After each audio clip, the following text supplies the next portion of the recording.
Hi, I'm Skylar. I'd like to show you an easy way to create a new contact from within Mail.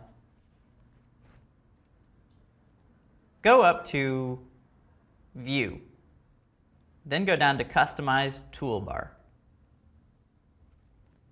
You'll find all of these little doohickeys. What you're looking for is this one, Add to Contact. Click and drag it to your toolbar. Then click Done. So let's say you've got an email from someone like Longfellow Books. Now if I click Add to Contact, Longfellow Books has been added to my contact. There you have it, an easy way to create a contact from Mail on a Mac. I'm Skylar, thanks for watching.